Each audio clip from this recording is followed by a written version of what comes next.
pessoal! Sejam todos muito bem-vindos. Eu sou o professor Thales e você está ouvindo o EnovaCast. O EnovaCast é o podcast oficial da Enovadonto, onde falamos um pouco sobre o universo da harmonização facial, de empreendedorismo em saúde, mercado odontológico, dicas de livro e um pouco dos bastidores aqui da Enovadonto. Além do excelente conteúdo que vamos trazer para vocês, iremos receber convidados de altíssimo nível em todos os nossos episódios. Conheça mais a Enovadonto e de nossos cursos pelo Instagram, @Enovadonto, e no canal do YouTube. Aproveite e se inscreva no nosso feed aqui no Spotify. E o mais importante, se durante o episódio você pensar em alguém, simplesmente encaminhe o episódio para essa pessoa. No episódio de hoje, vamos receber o amigo Plínio Tomás, diretor da Tomás Consultoria. Eu sou o professor Thales e dou as boas-vindas ao Plínio. Se apresente pro pessoal, Plínio. Fala, Thales, que bom que a gente pode estar aqui hoje conversando, tendo essa oportunidade. Já faz algum tempo, né, que a gente está ensaiando essa minha vinda aqui para a gente conversar. É um prazer recebê-lo. Já tive a oportunidade de ser convidado do podcast Consultório Empresa. A gente vai contar um pouquinho desse projeto também, Plínio, mas é uma honra estar recebendo você hoje aqui no nosso EnovaCast. Que legal, eu que agradeço. Bom, para me apresentar, eu sou dentista, me formei, comecei a trabalhar e aí fui caminhando para uma área de gestão completamente diferente e acabei colocando a minha atividade toda nesse caminho. Depois eu posso te contar essa história melhor se quiser. Mas eu sou então uma pessoa que trabalha hoje como consultor de negócios para profissionais de saúde. Não só dentistas, né? Profissionais de saúde como um todo.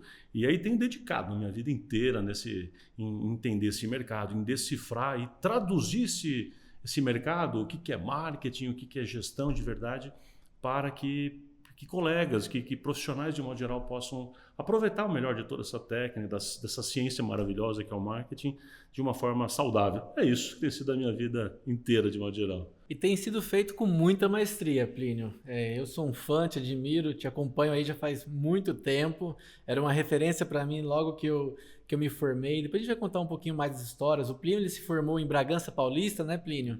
Tem alguns hobbies aí também, né? Tenho vários. Teve até um projeto, né? Você chegou a escrever um livro também sobre marketing para mágicos, né? Pois é, cara. Bom, tem alguns hobbies diferentes, né? Diferentes, assim. Um deles é a mágica, essa que você falou, né? Então, a mágica é uma paixão que eu tenho há muito tempo, mas ficou adormecido ali, né? Quando eu era pequeno, eu tenho até foto fazendo mágica para a família e cobrava. Isso que é importante, eu cobrava da família. Tinha um plano de negócios ali. Minha mãe sempre fala, esse daí já tinha tino para coisa, né? Cobrava ingresso, né? Mas aí eu fui para um outro hobby, que é o violão, música, guitarra, tive banda, toquei em barzinho, enfim. Participei de teatro, fiz parte do grupo do Oswaldo Montenegro, dos Menestréis durante alguns anos. Então, essa minha carreira artística, o meu hobby paralelo, caminhou por aí muito tempo. Até que eu estou com 52, aos 36, mais ou menos 37, eu voltei a descobrir a mágica, né? Eu falei, cara, agora eu consigo ter um pouco mais de tempo para isso e tal. E aí, cara, é um vício, né? Mágica é muito legal. A mágica abre sua mente para algumas coisas, é muito interessante. Enfim, a gente poderia conversar sobre isso um tempão. A gente nunca falou mágica tanto é muito assim legal. de mágica, mas eu sou apaixonado por mágica. Eu, quando fui para Vegas, fiquei doido. Cara, eu quero comprar os cursos, treinamento do Houdini lá, as coisas tudo. Uhum. Tive acesso lá no museu, não lembro se era uma carta, um livro do Houdini com as mágicas dele, escrito por ele, alguma coisa assim. Não lembro, já faz um bom tempo isso daí. Deve estar quase uns 10 anos. Lá em Las Vegas, já fui várias vezes e eu fico indo 2, 3 shows por dia. Cara, né? Assim, doideira. Minha família nem sempre acompanha todas. Um em um comigo e fala, o resto você vai sozinho aí, né? Um dos primeiros insights do podcast. Eu sempre falo de Las Vegas. Tem muita gente que tem preconceito, né? Jogos de azar. Las Vegas é uma cidade para você ir solteiro, obviamente, muito conhecido, casado, com criança, com filho, idoso, tem programa e todo mundo vai se divertir. É uma cidade que ela vibra alegria, tem programa legal. Toda vez que eu fui lá, fui com a família, fui com minhas filhas, minha esposa. Então, é sensacional. E jogo eu praticamente não curto muito. Eu, de verdade, não curto muito. Mas, cara, tem shows maravilhosos nos cassinos e tal, né? Então, esse é um dos meus hobbies. Você perguntou dos hobbies, esse da mágica é um hobby. O outro é o violão, guitarra, baixo, enfim, né? Tocar instrumento, tocar em banda, é muito legal. Minha praia é mais rock and roll ou MPB, mas assim... Mas, enfim, então esses já são alguns hobbies legais. E um hobby mais novo que eu tenho também é vinho. Aí agora passei a ver, ler, estudar sobre vinho, eu adoro ver e tomar, obviamente, né? Não só ler a respeito, mas o mais legal de todos, a parte mais legal é de tomar. Então eu gosto muito dessa... Isso é muito importante. Eu amo vinho. A gente estava falando um pouco que a gente fez uma resenha pré-podcast. Essas são as partes mais gostosas. A gente fica gravando o podcast aqui, mas que a gente conversa antes. A gente falou do Chile aí. Eu fiquei uns 3 meses aí recente sem tomar vinho. Tava muito quente em São Paulo, né? E veio esfriando. E aí nesse final de semana eu tomei um Santa Helena que tava maravilhoso, viu? Muito bom. Mas Plínio, agora a gente te conhece um pouquinho mais, isso eu acho bem importante, até para o pessoal que está acompanhando aí esse episódio. Talvez você está ouvindo esse episódio, a gente está gravando aqui, né? Começo de maio de 2021, talvez você está ouvindo em 2031, ou mesmo agora em maio de 2021. Eu queria saber de você, Plínio, quando foi que você foi para esse caminho do marketing, da gestão? O que aconteceu? Qual que foi o ponto da virada? O que te levou para esse caminho? É longa história, mas é muito interessante isso. Foi curioso. Para ser sincero, eu vou te contar uma história um pouquinho mais detalhada, mas acho que é legal para você entender. Eu entrei na faculdade com um objetivo muito claro e concreto de ser ortodontista. Se existisse faculdade de ortodontia, isso que eu teria feito. Mas aí me contaram que tinha que fazer odontologia primeiro. Então, há anos, assim, desde os 14 anos de idade, eu queria ser ortodontista. Então, esse é o meu caminho. É isso que eu vou fazer, que eu vou fazer, que eu vou fazer. Entrei na faculdade, mas logo no começo da faculdade eu já desisti da ortodontia. Eu não sei se é porque a gente dobra aqueles fiozinhos maledeto, furo o dedo, horroroso. A gente não sabe nada de ortodontia na faculdade. Acho que por causa disso, não sei. Mas eu saí sem aquela ideia da ortodontia, já gostei da odontologia como um todo, tive uma nova visão e intencionava em fazer endo. Intencionava em fazer odontia. Saí montando o consultório logo de cara. Então me formei em 1990, e tive o privilégio de ter meu pai poder me dar um consultório ali, que era os erros que eu comento em palestra, geralmente eu fiz todos eles, né? Então era montar um consultório na casa que era dos meus pais e tal, né? Enfim, o meu consultório inicialmente era onde era o quarto dos meus pais do passado, ou seja, então eu tinha uma memória toda afetiva com o lugar. Mas o que eu quero dizer com isso? Eu sempre fui muito ligado a, por exemplo, a informática. Até então, né? Tinha feito um monte de curso, eu fazia programação em Basic, eu tinha feito curso dessas coisas todas.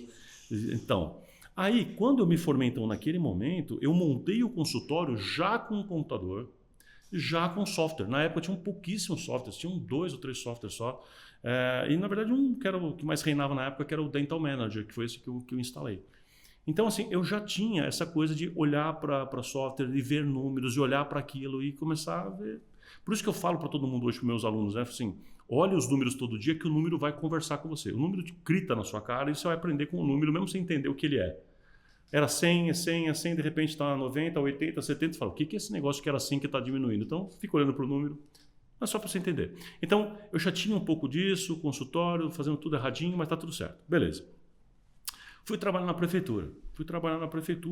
E lá na prefeitura, as pessoas começaram a observar esta minha questão organizacional, essa minha questão de software, porque eu sabia lidar, eu sabia conversar com os caras de TI, eu sabia planilhar, eu mostrava as coisas planilhadas. Não existia o Excel, cara, olha como eu sou velho. Né? Talvez até existisse, eu que não tinha, mas enfim, era 4 Pro que eu tinha, 4 Pro, era o tataravô do Excel. E aí eu levava planilhas e pô, cara, que isso? Bom, moral da história, eu acabei fazendo uma carreira na prefeitura. Então eu virei gestor na prefeitura. Em qual prefeitura, Plínio? Prefeitura Municipal de Guarulhos, onde eu morava na época, né? Eu sou de Guarulhos. E aí, olha que doido, eu recém-formado sabe o quê da vida? Nada, nem de odontologia, nem de gestão, nem nada, né? Mas eu ali, recém-formado, me deram então 22 unidades para ser chefe. Então eu tinha uma viatura, um trabalho em tempo integral, onde eu tinha que rodar a prefeitura e pegar os dentistas que eram cedidos. Então eu não era chefe de posto de saúde, eu era chefe de lugar, por exemplo, no meio de uma comunidade, ou no meio de um lugar afastado, um clube, sei lá, onde tinha um dentista cedido para aquela comunidade. Então, às vezes, o Estado dava o material, a prefeitura dava o profissional, a mão de obra, e enfim, era assim, tudo improvisado, né? E eu passei a ser o chefe dessas pessoas. E eu organizei aquilo, e aquilo começou a andar, e aquilo começou a dar certo. E aquilo, principalmente para um recém-formado, é legal, né? Porque você vai recebendo aquele elogio, aquela coisa que está dando certo. Tá? Isso pro ego, né? Para autoconfiança, exato, né? Cara. Eu vejo que muita gente, eu mesmo, a gente já conversou algumas vezes aí, até no episódio que a gente gravou junto anteriormente, as coisas demoraram aí uns 8 anos para darem certo na minha vida. E quando começa a dando muito errado, às vezes você pensa assim, será que eu nunca vou dar certo? E já começar assim, com as coisas encaminhando assim, isso você já consegue pensar em arriscar mais, fazer coisas maiores. E foi exatamente o que aconteceu. Então, essa coisa, você está no caminho certo. E o secretário de saúde me chamava direto. Falei, cara, o que está acontecendo, né? Aí me deram uma unidade de saúde. Na época não existia unidade de saúde de especialidade odontológica, que hoje é comum. Né? A pessoa chama de CEL, né? Mas na época não existia. Então, Guarulhos criou. Tinha alguns. Guarulhos estava montando o terceiro. E aí, esse terceiro, eu participei do planejamento e fui o primeiro chefe. E alinharam-se os astros, e Deus iluminou, que não tinha um único funcionário que veio já da prefeitura. Todos os concursados entraram direto no primeiro emprego, lá. Primeiro emprego, eu digo assim, não vieram de outros vícios de serviço público. E eu com a minha cabeça, então, ali de pegar a unidade, de querer fazer um negócio bacana, e já fazendo cursos Sebrae, curso não sei aonde, um monte de cursos pequenos e rápidos na GV, com tudo aquilo, eu fiz aquela unidade com um modelo de atendimento meio Disney, assim, na minha cabeça do recém-formado, que eu achava que era possível. Cara, como ninguém me falou que não era possível, eu fui lá e fiz. Já ouviu falar? Eu Esse fiz. é um mantra, né? Eu fiz, cara. E aí foi um negócio espetacular, cara. Até o governador, que não tinha nada a ver com a história, mandou mensagem pra gente lá, falou, cara, que resultados são esses? Então, assim, incrível. Aquilo pra mim, sabe, esse é o caminho. Então, eu já estava gostando daquilo, fui me apaixonando, e aí eu fiz, minha primeira especialização foi saúde pública. Saúde pública, esse detalhezinho que eu quero contar é importante. Saúde pública virou a chave. Me tirou do consultório para entender o macro. Saúde pública faz você sair do consultório e entender o macro. Isso para mim foi assim um despertar. Em seguida, eu fiz administração hospitalar e de sistema de saúde. Fazer administração me fez... minha esposa que fala que eu chegava em casa, cada aula para mim, eu falava assim, nossa, eu apanhei hoje. Né? Porque a aula de contabilidade faz você entender que você faz eu, como dentista, perceber que eu não sabia nada. A aula de finanças não sabia nada. A aula de marketing, menos. A aula de organização de pessoas, nada. Liderança, zero. Eu chegava, parecia que eu tinha apanhado, de tão tosco que eu me sentia ali, né? E olha que eu já gostava do assunto. Bom, moral da história, Thales, para resumir. Isso me fez ler alucinadamente, né? Estudar pra caramba, eu já estava na minha segunda especialização, eu vi que era isso que eu queria e falei, é isso que eu quero para a minha vida. E fui para o setor privado, saí da prefeitura, chutei o balde, fui para o setor privado, virei auditor de um convênio, e aí é uma longa história, mas só para resumir. A partir dali eu fiz uma carreira como executivo de empresas de saúde também, e decidi que eu ia fazer marketing, fiz minhas outras pós-graduações, todas a partir desta realidade. Então como é que eu fui parar lá? Resumindo, sem querer, completamente sem querer. Então desde que eu me formei, o meu consultório clínico de sentar no mocho e atender paciente era das 5 horas da tarde para frente, às vezes até à noite, 8, 9 horas da noite e aos sábados. Porque a minha atividade durante o dia era como gestor. Então eu tinha virado empresário, porque a minha clínica virou uma clínica, né? Meu consultório virou uma clínica, eu tinha virado gestor e de vez em quando eu era dentista, entendeu? Então o começo da minha vida foi assim. Aí esse despertar, cara, aí não volta mais. Muito bacana. Tive vários insights aqui, viu? E identifico também muita coisa que o Plínio falou.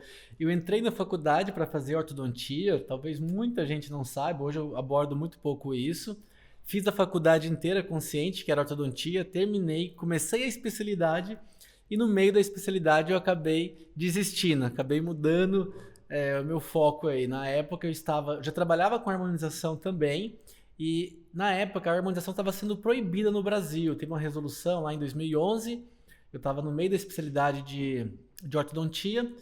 E naquele momento eu comecei uma especialização em marketing, na SPM, em marketing digital, depois o MBA, e várias coisas vieram daí. E além disso, dessa identificação com a ortodontia, eu também tenho identificação com a saúde coletiva, que foi a primeira especialidade que eu fiz também. Eu me identifico muito. A questão de estudar, de ver o macro. Eu tinha até uma visão assim muito apaixonada do SUS, de um monte de coisas aí, né? E o mundo foi me levando para outros lados. Mas eu nunca falei aqui também no podcast sobre essa especialidade minha.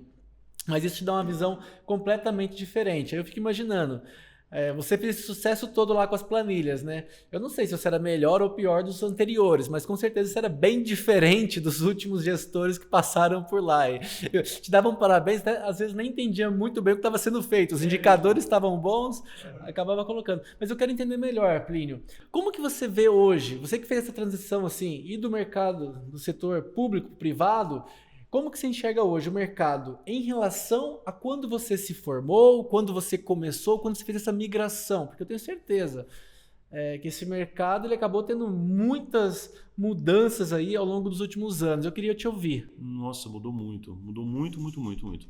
Em vários aspectos, né? Teve uma mudança significativa no comportamento das pessoas.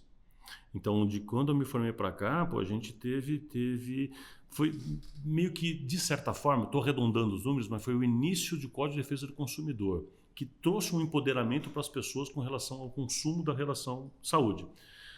E isso começou a mudar. Então, aquele glamour do médico, do dentista, do profissional da saúde começa a migrar, isso eu acompanho esses números de mercado, ele começa a migrar e cada vez mais o profissional da saúde vai se tornando um prestador de serviço comum.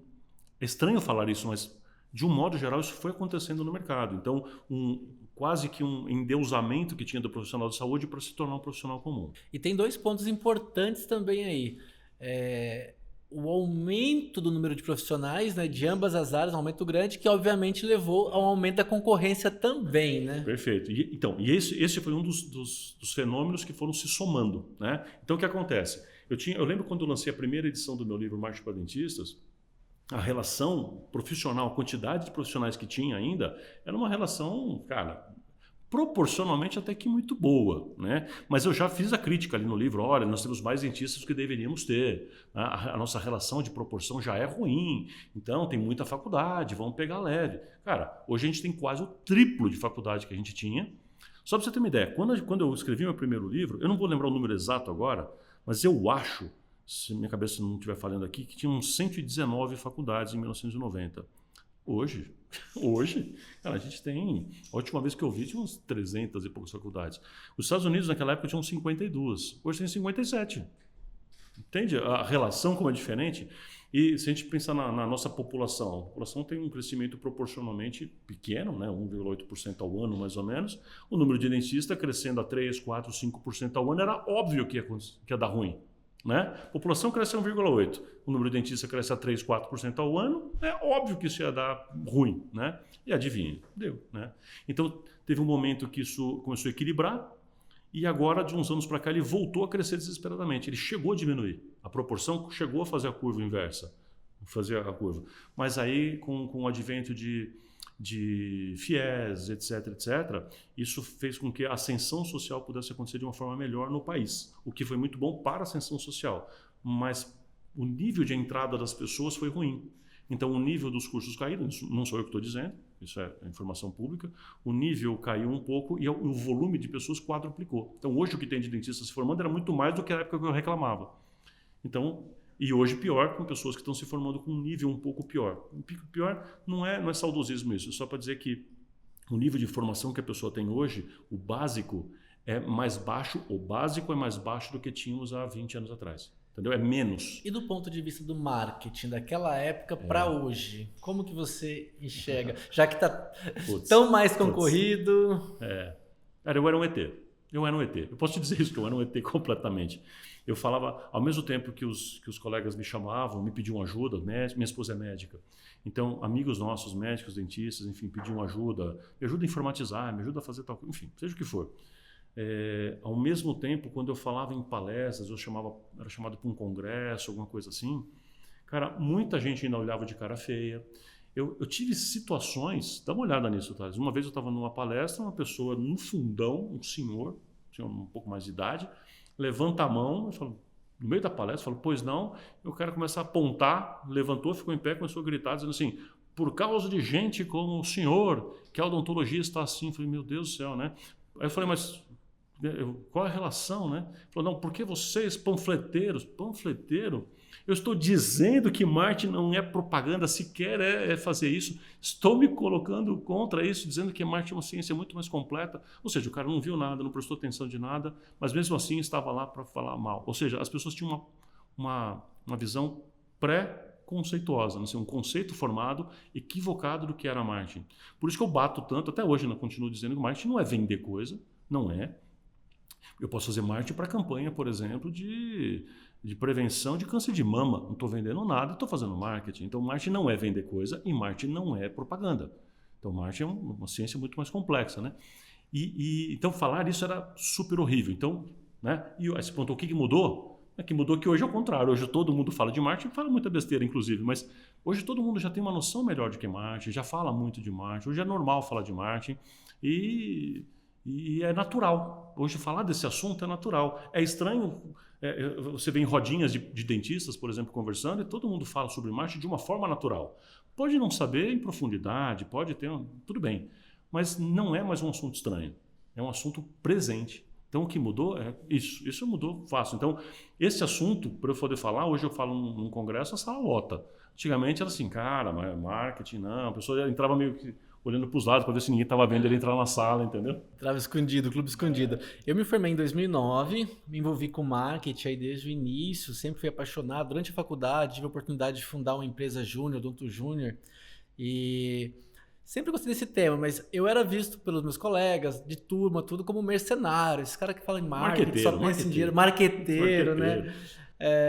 E pelo menos comigo, né, eu tive isso sempre muito bem resolvido internamente. Talvez isso é um ponto importante levar de insight pessoal, né? Que às vezes o mundo inteiro pode falar que você está errado, mas se você está convicto daquilo, né, continue com aquilo. Tem uma frase, eu não sei o autor, mas que fala, né, que ninguém vence aquele que nunca desiste, né? A gente só não tem sucesso naquelas coisas, naqueles projetos, normalmente que a gente desiste. Pode ser uma furada, mas se você insistir muito, você vai encontrar uma forma de fazer aquilo ter sucesso. Um outro insight que acaba aparecendo dessa própria história que eu contei é o fato de que a gente tem que saber o seguinte, que quem inova, quem desbrava o mercado apanha. Sempre foi e sempre vai continuar sendo. Quem inventa alguma coisa nova, quem ousa a quebrar o status quo, apanha. Apanha pra caramba, cara. Apanha pra caramba. Hoje eu colho frutos do caminho que eu abri. E hoje eu tenho pessoas que comentam. O próprio Eduardo Picanso, que esteve aqui com você outro dia, é uma das pessoas que sempre fala isso. Fala, cara, graças a algumas pessoas como você, que bateu, que deu a cara a tapa por nós, hoje a gente consegue falar de marketing tranquilamente. Né? Mas alguém teve que apanhar no caminho para ir lá e cortar a mata. Né? Então essa é uma coisa importante, cara. Quem inova, quem ousa, colhe frutos fantásticos, mas apanha no caminho, apanha para chegar lá. Professor Edu, um grande abraço, gravou aí 2 episódios anteriores com a gente, o episódio número 007, hoje estamos gravando aí o 009. Muito bem. Eu estive aí, sempre gostei de inovação, tecnologia e sempre quis ser o desbravador. E já faz um tempo, Plínio, acho que nos últimos 3 anos, esse insight eu tive agora com você falando, que eu prefiro hoje não ser o da frente. Não dá mais a cara. Eu espero alguém ir, quando eu vejo que é o caminho que está já quase que validado, aí eu vou com tudo naquela direção, tenho certeza. Mas antes eu ficava dando muito a cara a tapa e realmente, por várias questões, às vezes políticas, muitas coisas acabam não caminhando bem. Mas conta pra gente, Plínio, agora a gente já falou um pouquinho de mercado, de marketing, da sua história pessoal. O que é a Tomás Consultoria? O que ela oferece? A Tomás ela foi uma consequência de... Eu estava trabalhando, então, naquela carreira que eu contei para você rapidamente que eu fiz, né? Fui caminhando como diretor de empresa e tal, e ajudando as pessoas em paralelo, ajudando os colegas, mas chegou uma hora que esses projetos começaram a crescer. E eu comecei a ter clientes que precisavam de nota fiscal. Essa foi a verdade dos fatos.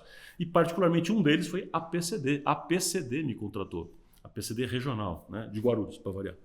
E aí eu tive que fazer ali para eu precisar emitir uma nota fiscal para esse projeto, que eu fiz planejamento estratégico deles, né?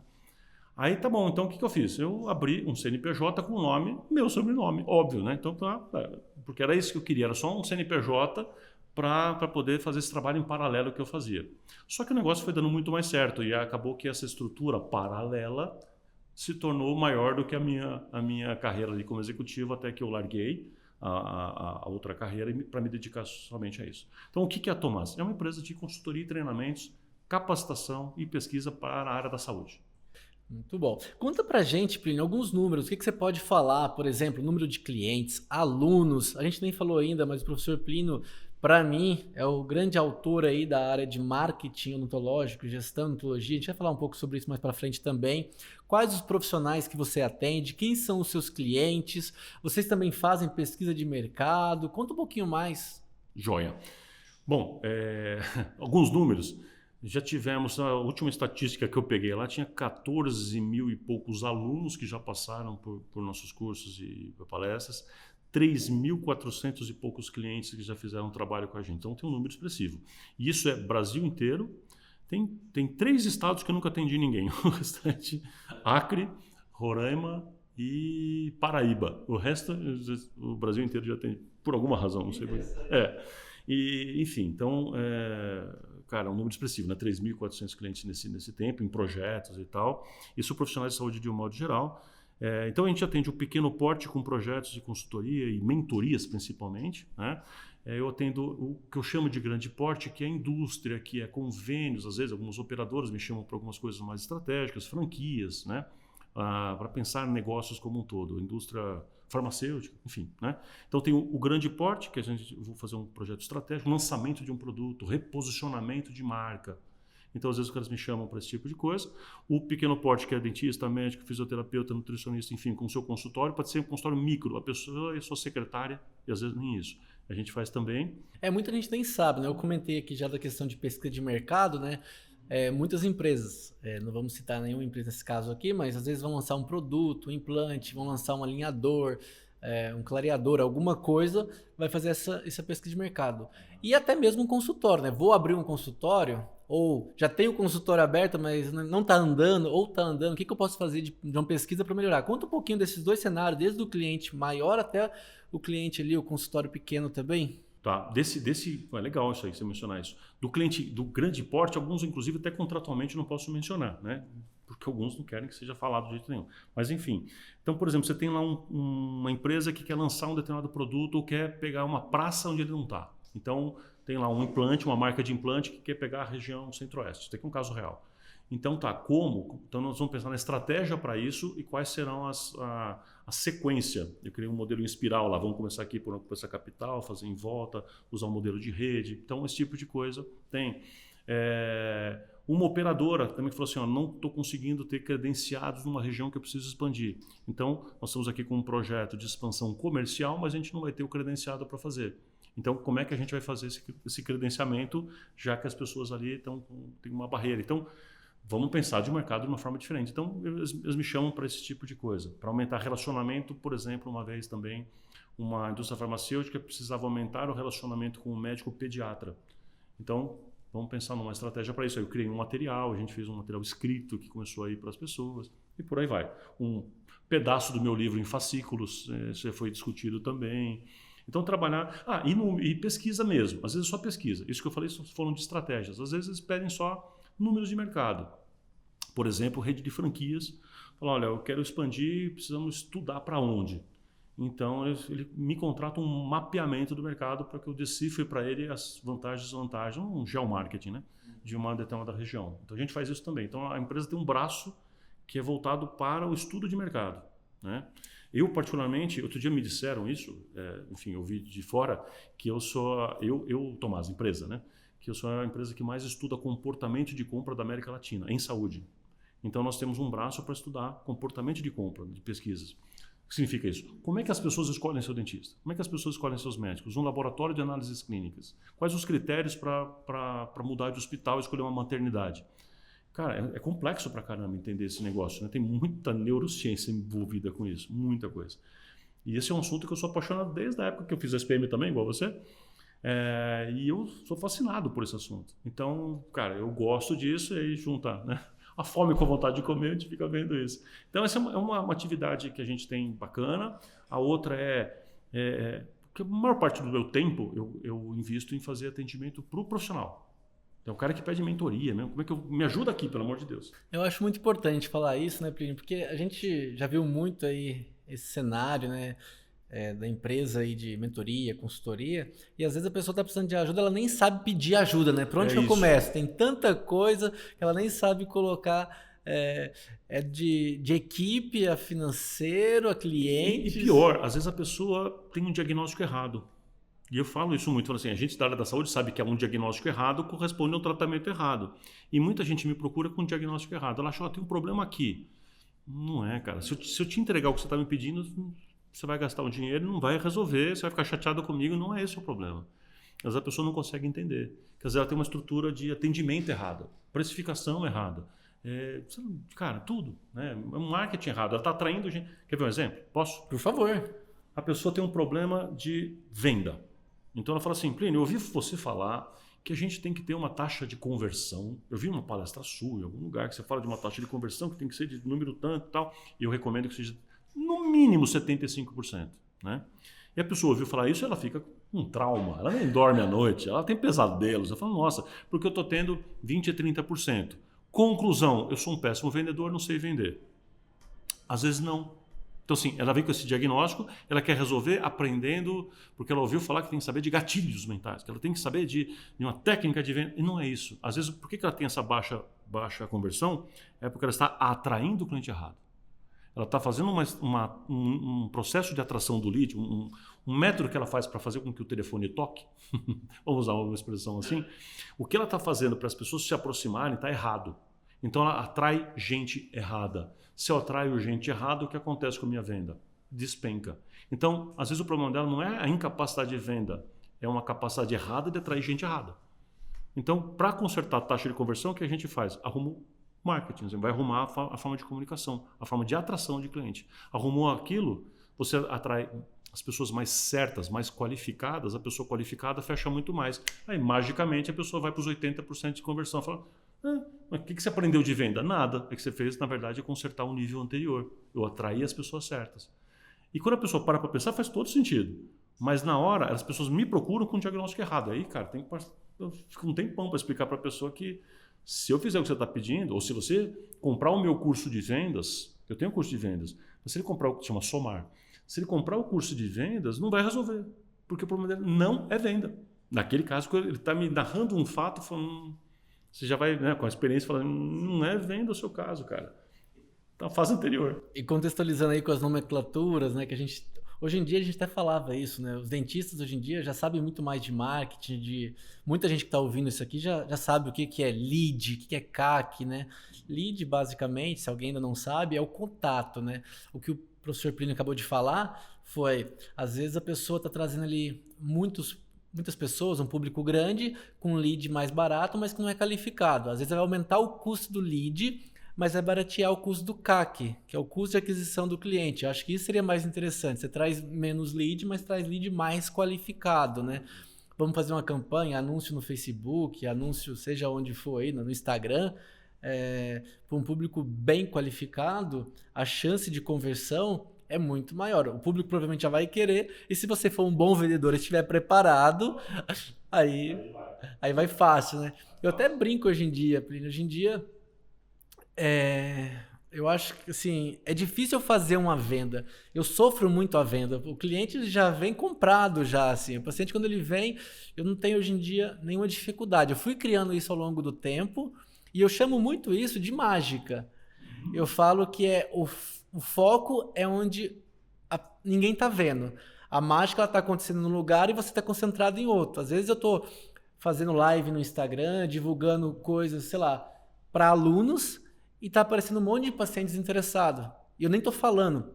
Teve um curso novo que a gente lançou de um procedimento que eu nem fazia, mas eu divulguei o curso.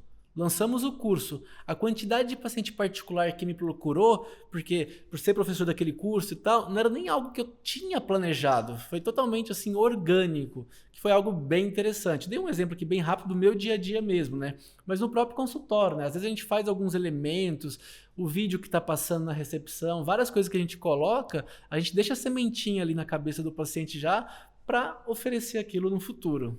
É isso. Para mim, venda sempre... Primeiro ponto.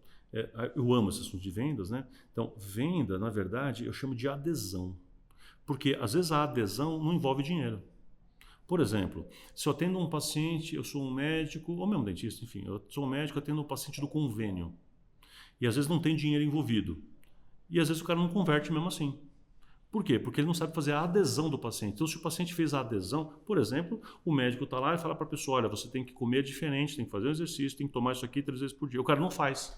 Por que não faz? O cara periodontista manda o paciente fazer um monte de coisa no tratamento periodontal e ele não faz. Ele fica com raiva do paciente. É incapacidade de venda, ou seja, incapacidade de fazer o paciente aderir àquilo. Isso tem a ver com o que você falou, com gerar autoridade, com ter... Tudo aquilo que eu fiz antes é que vai fazer a pessoa fazer ou não aquilo. É um conjunto tão... A mágica acontece tanto em outros lugares, né, como você falou, usando a sua metáfora. É isso mesmo. Então, tem muito mais do que achar que é uma frase que eu vou falar. Não, cara. Eu gostei muito, porque para mim, se eu não tiver a adesão, assim, o paciente não comprar a ideia do tratamento, eu vou ficar muito frustrado. Ele pode até fazer, mas se ele não se cuidar... Eu tinha muito isso no início, eu sofria muito, o paciente não respeitava o pós-operatório. Fazia uma bichectomia, fazia um procedimento, fazia toxina botulínica e já passava maquiagem no rosto. Ah, não pode passar maquiagem. O paciente saía dali, ia no salão de beleza já fazia o cabelo e a gente lá com as recomendações tudo, porque ele não entendia do risco, da gravidade. Vai pro sol, Exatamente. E hoje eu bato muito pesado nessa tecla, pelo menos meu sentimento é que meus pacientes eles têm essa adesão muito maior com meus tratamentos, assim. Isso aí. E eu acho que isso é o que precisa ser colocado na cabeça do profissional, entender que venda não é artimanha, não pode ser. Em saúde não faz sentido tentar achar artimanhas. E tem gente ensinando isso, infelizmente, por aí.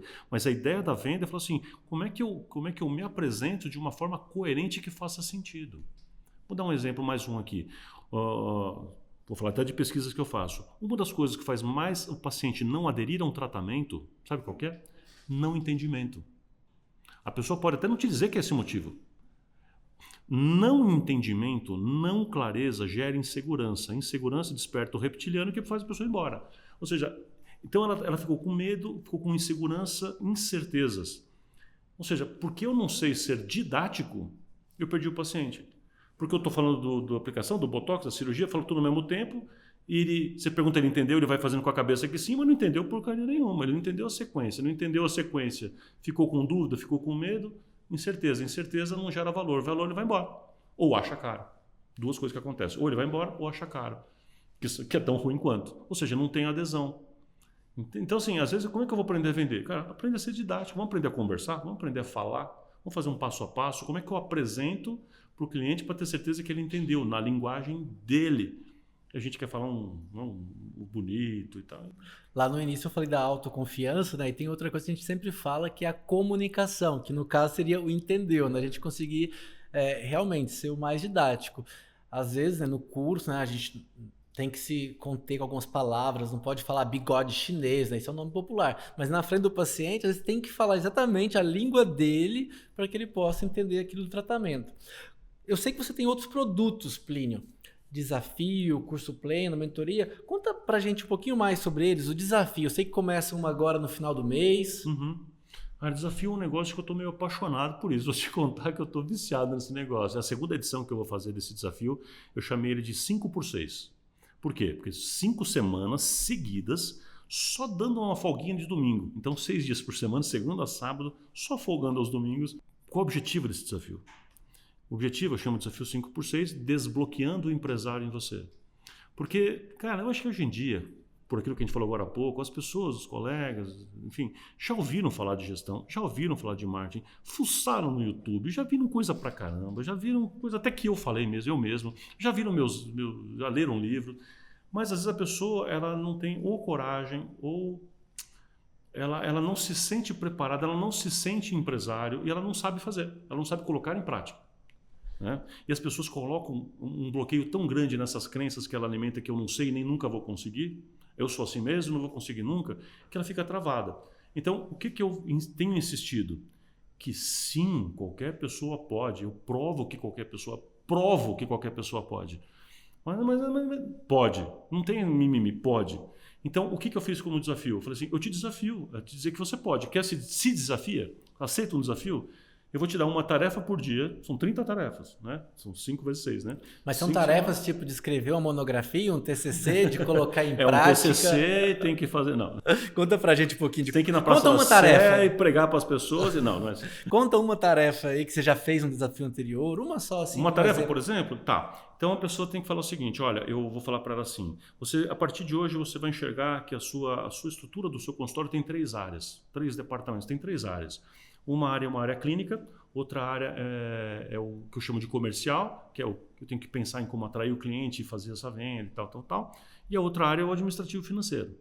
Então, você provavelmente nunca pensou nisso. Então, eu falo assim, olha, hoje você vai se dedicar aqui, a partir de hoje, durante essa semana, você vai se comprometer a se dedicar ali ou 1 hora por dia, ou 2 horas, 3 horas na semana, eu explico lá melhor nessa tarefa, nesse desafio do dia, e você vai escrever aqui quais são as principais coisas que você não está fazendo, conforme eu ensinei numa aulinha lá. O que você não está fazendo ainda destas coisas no seu departamento administrativo? Lista 2 ou 3, pelo menos. Eu falo assim, lista 2 ou 3. Depois tal. Vai ter uma outra tarefa que eu falo assim, sabe aquela lista? Vamos tirar uma do papel aqui? Vamos tirar uma do papel. Então, assim, o que você não estava fazendo lá na parte administrativa ou no comercial? E o que vamos fazer a respeito baseado nessa outra aula de hoje? E a gente vai fazendo uma construção. É muito prático e simples agora ouvindo, porque às vezes a pessoa quer fazer, mas ela tem medo. Eu vou ter que ficar o dia inteiro durante 5 semanas aí.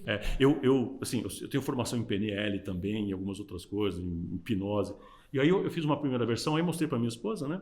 Aí, que é médica, né? Ou seja, ela é cliente-alvo disso também, né? Eu falei, eu fiz essa sequência aqui, né? E uma delas, uma tarefa que eu tinha colocado, vou confessar aqui para você, era assim, a pessoa ia escrever uma carta de próprio punho. Por quê? Porque tem um monte de técnica que mostra que escrever de próprio punho tem um monte de coisa que acontece neurocientificamente aqui. Ia colocar no correio, tá? Ia endereçar para mim, porque depois eu ia mandar para ela de volta daqui a 2, 3 anos. Eu tinha, isso aqui vai ser uma ideia, né?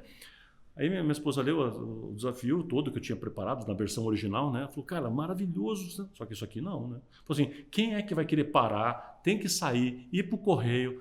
Aí eu fiquei pensando, falei, cara, a ideia é genial.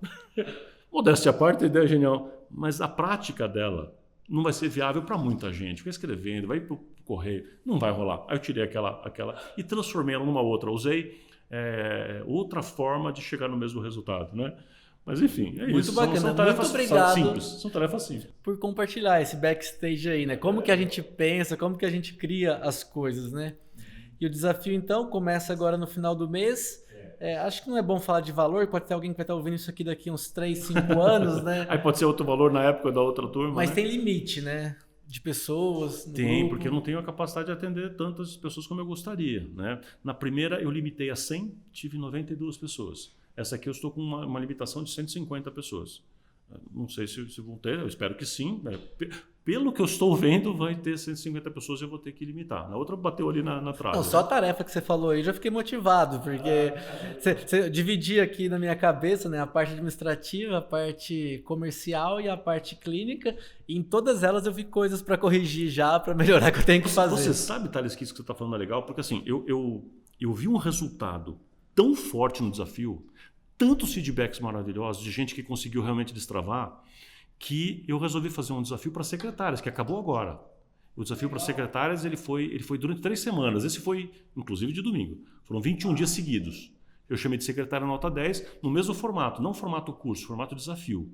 Por quê? Porque eu tenho um curso para secretárias há 20 anos também, né? Minha empresa tem 20 anos, eu desde o começo da empresa, a gente faz curso para secretárias. Porque precisa, é um curso paralelo. Então, esse assunto a gente domina de secretária. Mas a secretária vê o curso, achar bonitinho, mas nem sempre tem mudança de comportamento. Algumas têm, outras não, né? Você sabe como funciona isso. Aí eu falei, vou fazer diferente, vou usar o formato desafio. Porque o formato desafio não é aquela coisa de tem como um curso que tem um conteúdo, você absorve, pegou, não pegou. O desafio é um desafio. Então, o que eu fiz? Eu criei 2 grupos. Um dos líderes e outro dos aqui. Então, todo dia tinha uma aula. O mesmo esquema, uma aula e um desafio. E às vezes o desafio do dia você vai pegar esta pauta e vai conversar com o seu líder hoje. Tem um exemplo, um caso que aconteceu, vários casos interessantíssimos. Posso? Por favor. Esse que é muito legal.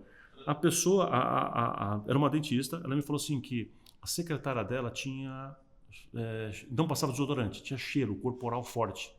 E ela não sabia argumentar como é que eu vou chegar para minha secretária e falar que ela é meio fedida. Olha a coisa, auxiliar. Aí ela falou, como é que eu falo? Tá. Bom, enfim, ela entrou no curso. Eu não sabia disso, né? Mas, obviamente, uma das nossas tarefas é falar sobre... A gente falou de algumas coisas de marketing pessoal com essas dicas, né? Dica de roupa, de banho, de cabelo. Então, teve um dia que foi até uma professora convidada que eu trouxe. Ela preparou um vídeo, passei e o desafio era... Olha, o desafio não era, a partir de hoje você faz isso. Não, o desafio era, pega isso que você aprendeu no vídeo, conversa com a sua chefe, com o seu chefe lá e tal, e crie hoje uma lista dos padrões de como vocês vão fazer. Ou seja, como que vocês querem que seja perfume? Pode ou não? Como que vocês querem que seja... Então, a tarefa de hoje é fazer isso. Tem que fazer essa conversa. a pessoa me deu o resultado, falou assim, cara, eu já tenho essa secretária acho que há 6 anos, ela falou, e eu nunca tinha conseguido conversar sobre esse assunto e não sabia como abordar. Aí foi abordado, a secretária abordou porque estava no desafio, aí ela contou para ela, então, esse cheirinho aqui, você tem um problema com isso. É mesmo, doutora? Obrigado por ter me contado, eu não sabia, puxa vida, que vergonha, vou tomar cuidado, está resolvido, e ela ainda me agradeceu. Então, a colega me deu esse retorno, foi maravilhoso, só isso aqui já valeu. Então, o formato do desafio tem essa possibilidade, então, de provocar uma mudança real, porque ela meio que vai acontecendo na hora, né, em tempo real. E os cursos, geralmente, para secretárias, o dono ali do consultório, às vezes nem sabe o que está acontecendo, qual é a temática. Então, ela tem um grupo em paralelo, e eu dizia para eles, gravavam um áudiozinho, um vídeo todo dia, dizendo, olha, hoje nós estamos discutindo lá, eu não passava o total conteúdo. Hoje, com o grupo, eu estou ensinando elas fazerem tal assunto. Provoca elas de tal coisa. Olha, hoje eu falei de tal assunto, não pergunte o que é. Eu dava esse recado, não fale do que é e deixa ver se ela te fala. Então eu fazia uma brincadeira com os dois, cara, funcionou, que é muito legal. Então esse formato de desafio, eu estou apaixonado por esse formato. É quase um coach de casais, né? Não é de casais, né? É de empresarial, de colaborador e equipe. Né? Não faz sentido a comparação. Isso é muito importante, né? A gente falou um pouco disso, dificuldade, relacionamento, de engajar a equipe aqui antes também, de fazer essa aproximação, né? Uma dica, o ano passado eu fiz algumas vezes, a ideia era continuar esse ano e não consegui, veio pandemia, os restaurantes fecharam, né? Mas a minha ideia era tentar, pelo menos, assim, quase todos os dias da semana, se não todos, almoçar com algum colaborador, porque é uma maneira da gente se aproximar e escutar algumas coisas que estão acontecendo. Às vezes o Igor está aqui nos acompanhando, às vezes passa um mês e na correria não dá tempo de conversar, não escuto, aí quando você chama para conversar, tem muita coisa acontecendo. E é legal isso, cara, eu recomendo bastante isso, Thales, mas não para ser como um interrogatório, né? Para ser um bate-papo de amigo mesmo. Hoje eu vou almoçar com você. Me conta aí da vida, fala aí o que você está fazendo. A pessoa fala do hobby que ela tem, que às vezes você nem sabia. Ela conta alguma particularidade que está acontecendo em casa, às vezes até uma dificuldade que você não estava acompanhando, né? Isso vai gerando uma relação mais próxima. Eu acho muito boa essa ideia. Você já falou de outros cursos aí, Plínio. Você falou de curso de vendas, falou do curso Secretária Nota 10, mas eu sei que você tem o curso Pleno, né? Conta um pouquinho do curso Pleno pra gente, como é que ele funciona, o que é o curso Pleno? O Pleno tem uma história interessante. Eu tenho um MBA. Até hoje eu acho que é o único, não sei se tem mais algum ainda que eu saiba.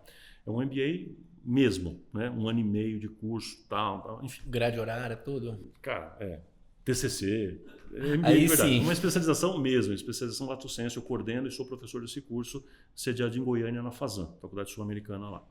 Tá bom. E aí, um aluno que eu tive, que já tinha feito alguns cursos comigo antes, chama Henrique Taniguchi, doutor Henrique Taniguchi, aliás, abração para ele, top amigo, basta é meu irmão. Eu acompanho o trabalho dele no Instagram, eu sigo ele no Instagram, o Henrique. Henrique é meu irmão. E aí o Henrique tinha feito alguns cursos comigo, já tinha lido meu livro, enfim, né? E aí ele fez na turma 1, eu estou na turma 7 atualmente, né? Ele fez a turma 1 em 2012. Aí ele fez a turma 1 e terminando o curso, assim, estava terminando esse 1 ano e meio, ele me contratou para uma consultoria de um projeto profundo, de um diagnóstico, depois criar um projeto e implantar na clínica dele lá em Goiânia.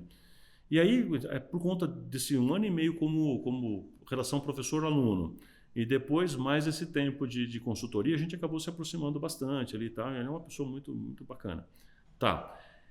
O que aconteceu passado alguns anos, né? Então isso foi 2000, como eu falei, 2012 ele fez o curso, então essa consultoria foi 14, 15, 16, por ali, mais ou menos esse período assim que acabou, passou alguns meses, ele cismou, e a culpa é dele, ele ficou me ligando e falando tal, que eu tinha que transformar tudo isso num formato online, de entregar isso online, né, num curso, não uma consultoria. Ele falou, pega a consultoria, que para mim foi transformadora, que fez bem para o meu consultório, para a minha clínica, o conteúdo, e vamos fazer faz um curso desse. E enquanto ele estava me falando isso, ele tanto gostou do MBA, que ele fez o segundo, fez o terceiro, foi fazer curso com Tony Robbins na Inglaterra. Cara, ele fez MBA em liderança, ele fez Dale Carnegie, ele despirocou em cursos de gestão, principalmente de gestão de pessoas, liderança, essa virou a praia dele principal, né? Motivação, coaching, enfim, ele fez um monte de curso, uma formação muito boa. E ele, conforme ele ia me insistindo, mas eu ia, para com isso, Henrique, sai daqui, né? Sai daqui. Até que chegou uma hora que ele falou, não, Wanda, vamos fazer. Mas ele, e aí foi quase que uma provocação, vamos fazer juntos então. Então, vamos fazer? Então só você fizer comigo. Já que você está isso aqui, a gente faz junto. Vamos. E aquela brincadeira, vamos. E pegou. Inicialmente tinha mais uma pessoa com a gente, que era o Leandro. Então, naquela primeira... Leandro Valente, cara, gente boa também. Quando a gente começou, então o Leandro falou, pô, vamos pegar aqui uma estruturação meio de smart digital de hoje, como que tá a forma de lançamento, vamos tentar aproveitar essa onda aqui, caminhar nesse sentido. A gente até navegou um pouquinho nisso no comecinho aí, mas não era muito a nossa praia de fazer o formato, né, de lançamento. Mas enfim, isso fez com que a gente tirasse do papel essa ideia e fizéssemos o curso. Então, em 2018, se não estou enganado, lançamos o curso. Ele fez 3 anos agora, fiz a conta. E aí lançamos o curso. Tá? E hoje ele se tornou, a gente pesquisa o tempo inteiro, ele é o maior curso de gestão e marketing em língua portuguesa do mundo. Cara, é muito grande, ele é grande em quantidade de horas, em quantidade de aulas e em amplitude de assuntos. A gente fala de tudo que você imagina. Então, cara, a gente aborda questões de organização, questões contábeis, questões de marketing, gestão de pessoas, liderança, organização interna, organização de prontuário. Cara, você imaginar de assunto está lá. E a gente vai colocando novos ainda. E daí que vem o nome Pleno? O que significa o nome Pleno? Pleno? O Pleno é um acrônimo que significa P, pessoas, L, lucratividade, E, entrega, N, nome ou marca e O de organização. Então, Pleno é porque ele é completo. E também esses são as 5 trilhas que a gente faz. Deixa eu só contar uma coisa antes. Pleno, por que a gente usou esse nome? Porque Pleno era o meu método mental. Que eu nem falava muito usava esse nome. Mas quando eu estava no seu consultório fazendo uma consultoria, por exemplo, vamos supor que você me chamou, a minha cabeça, quando eu estou fazendo perguntas para você, ela caminhava assim, entendeu? Eu fazia perguntas com relação à gestão de pessoas, liderança, motivação, recrutamento, seleção, tudo isso está nesse P aqui, né? Com relação à lucratividade, números, como é que você está lidando com grana e etc. E tal. Depois a gente falava da entrega, a gestão de qualidade, que é o fator uau, fazer o cliente falar uau, porque é isso que vai gerar fidelização, o boca a boca, então está aqui. Nome, marca, marketing, como é que a gente faz a atração natural do cliente. Então a minha cabeça sempre... E a organização, né? Minha cabeça sempre foi assim. Então quando a gente foi fazer um curso, eu emprestei o nome, entendeu? Eu emprestei o nome. Então vamos usar esse nome aqui, que sempre foi meu método mental, falei, vamos usar esse nome aqui, vamos, e ficou. Eu até pensei que na verdade era porque quase rimava com Plínio, né? Pleno. Plínio. Não. E além disso, você tem aí, não sei se seria um produto, um serviço, que é a mentoria, né? Conta um pouquinho também da mentoria, como que funciona, para a gente já poder ir para outras coisas aqui. Eu gosto muito, eu sempre fui, na minha vida pessoal, eu sempre fui formado com projetos em grupo. E sempre aprendi muito em grupo, em vários sentidos, né? Então eu acho que essa troca sempre é muito grande. E eu sempre estimulei com que existisse consultoria e projetos assim em grupo, sempre. Fiz vários na minha vida, ao longo dessa minha jornada aí na Tomás, mas eles não pegavam. A coisa fazia, eu lançava uma turma, 2, 3, não pegava, porque as pessoas preferem pagar 2, 3, 4, 5, 10 vezes mais caro, mas fazer sozinho. Que coisa, cara. Primeiro dia, então eu tinha uma mentoria que assim que estava difícil de pegar, mas eu tinha feito um pouco, mas estava difícil de pegar, que eu chamei de action, act on, action, né? Ficava assim, então ela brinca com isso, né? Então assim, é ligar o botão, porque eu faço uma metáfora, não sei se você já me viu falando isso, que a gente tem que ligar um botão na cabeça que é o pensamento empresarial, quando você liga esse botão... Já vi esse slide seu aí. Então por causa desse act on, eu falei, pô, essa metáfora aqui é boa, então o nome da mentoria era action, porque é pôr em ação. A mentoria vamos pôr em ação, não é teoria, vamos pôr em ação.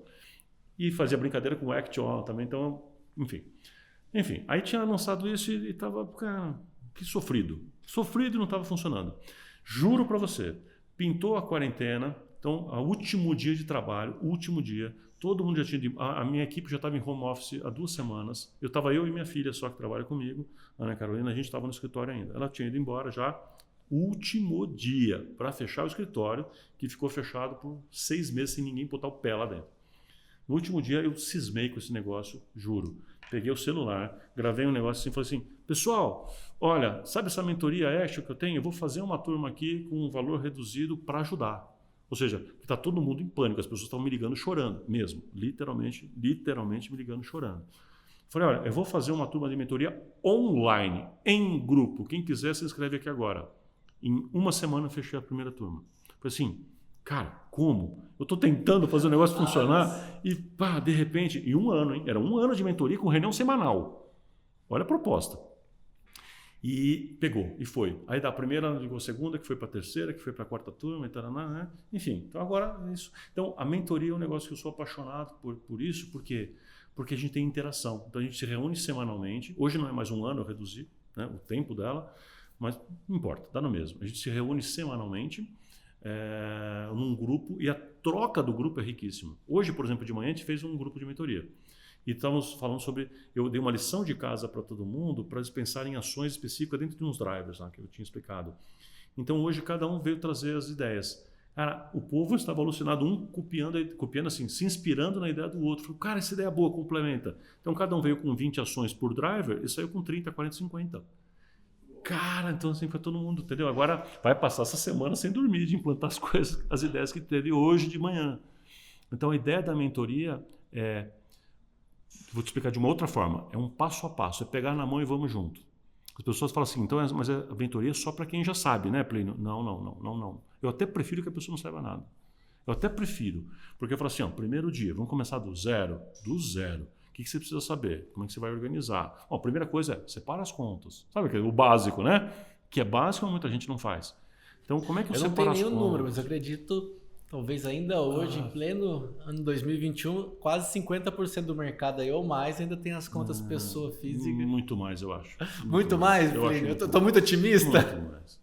Tá cheio de gente que já faz a coisa, sabe gestão e ainda mistura tudo. Aí você pergunta algum número, que você vai ver o número e fala, mas esse número aqui não é essa conta aqui. Essa conta aqui é da minha casa. Cara, vai ter estrutura. Eu tenho uma grande, dificuldade clínica. muito grande, viu, Plínio? Eu comecei a organizar bem faz uns 4 anos.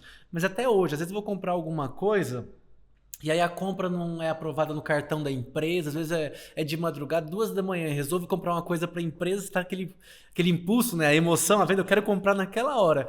E aí a conta é negada, liga no cartão, não faz a venda, vou passar na pessoa física. Passa, só que aí depois, sei lá, emite a nota na pessoa física, a gente lança na jurídica. A gente ainda tenta fazer essa organização, mas o ideal que a gente procura sempre, a gente está melhorando muito isso, Plínio.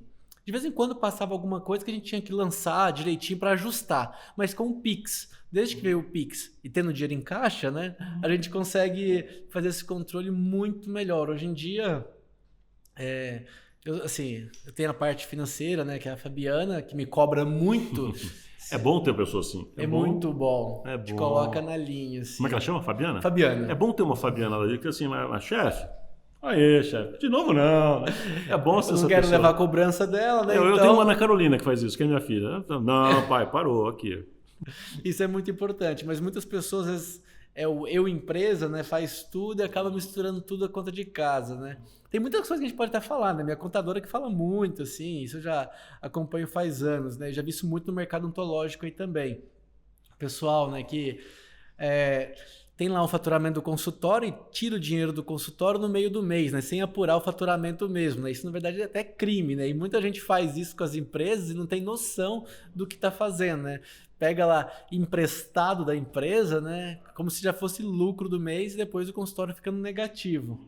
Esse é um tema aí que a gente pode falar de consultório empresa, né? Que a gente vai chegar daqui a pouquinho lá. Mas antes de a gente finalizar essa parte um pouquinho da Tomás aí, eu queria saber uma coisa que eu já vi bastante aí no mercado, eu acho interessante para o pessoal também. O que são os indicadores Tomás? Você publica eles todo ano? Dê um exemplo aí de alguns para o pessoal conhecer também. Pô, show de bola. Indicadores é o seguinte, ó, há muitos anos eu acompanho números de mercado. Porque como eu tenho cliente do Brasil inteiro e eles ficam o meu contrato, meu acompanhamento com ele é de pelo menos 1 ano. Tem cliente que fica 2, 3, 4 anos comigo. Então eu acabo recebendo... Começou assim, estou te contando como é que começou. Eu recebendo muito material, no começo era planilha enviada por e-mail. Olha que horroroso, mas enfim, né? Mas não importa. Eu recebo muita informação de números do Brasil inteiro. Então eu vejo números o tempo inteiro, né? Então, de ver esses números, eu acabo tendo vários parâmetros. Eu acabo sabendo o que é o normal. Né? Então, estes números, sendo compilados para mim numa base gigantesca, sempre foi a minha inteligência do negócio. Entendeu? Então, com esses números, eu consegui ajudar outros consultórios muito mais, porque eu sei parâmetros. Eu tenho parâmetros. Então eu sei o que é possível muito mais do que você está alcançando aqui. Às vezes a pessoa não acredita que é possível mais do que aquilo, fala, ixi, é muito mais do que isso, vamos embora, dá para fazer. Então você começa a ver esses números, isso te ajuda nesse sentido, né? Eu dou parâmetros. Mas sempre foi a minha inteligência de mercado. Quando foi um belo dia, eu falei assim, quer saber? Vou começar a publicar isso aqui. E de graça, assim. Então eu resolvi fazer o chamado Indicadores Tomás. Pego os mais importantes, obviamente, os mais emblemáticos, né? Os que realmente a gente utiliza no dia a dia. E eu resolvi publicar. Então eu fiz a primeira edição, eu fiz até um evento, porque eu quis marcar isso, né? Eu fiz um evento ali na Paulista, na mesma data do CIOSP. No meio do CIOSP, eu fiz um evento ali, chamei algumas pessoas e fiz uma apresentação do material e distribuí para todo mundo, né? E PDF, enfim, distribuí para todo mundo. E desde então, todo ano, em janeiro, eu publico esse material, Indicadores Tomás, com os números do ano anterior.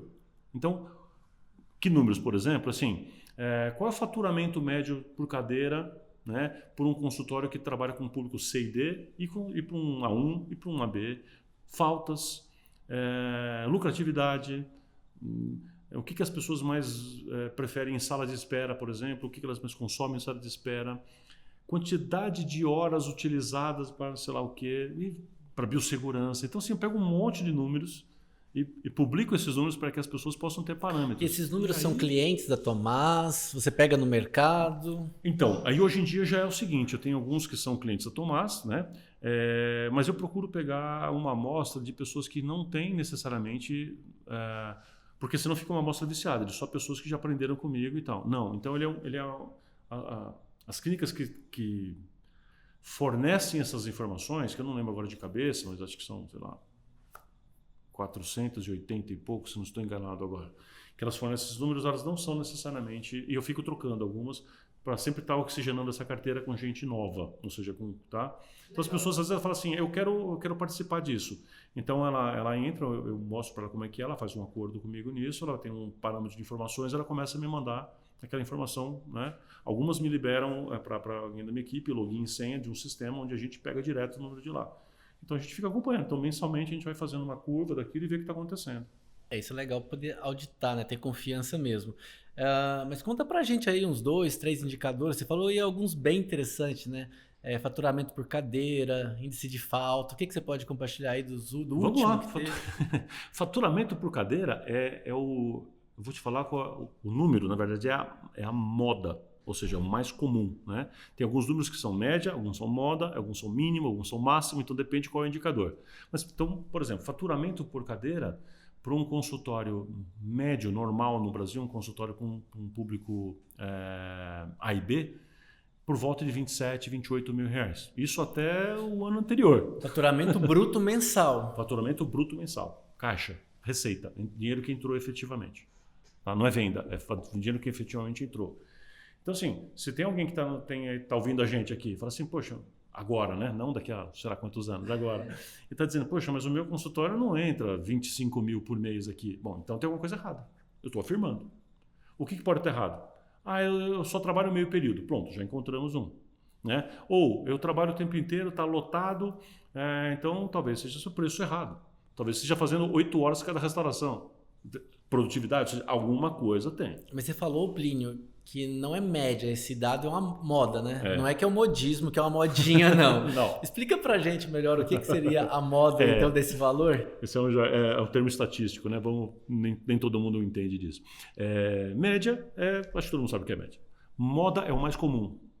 O número modal é aquele que é o mais presente. Então não é necessariamente a média, porque eu posso ter uma média de 100 e outro de 10 aqui, né? E aquela média, então não é necessariamente a média. Eu estou falando assim, mas não é necessariamente isso. Às vezes qual que é o mais presente. Então a média nesses poderia ser 55, mas o mais comum é ficar em 40, por exemplo.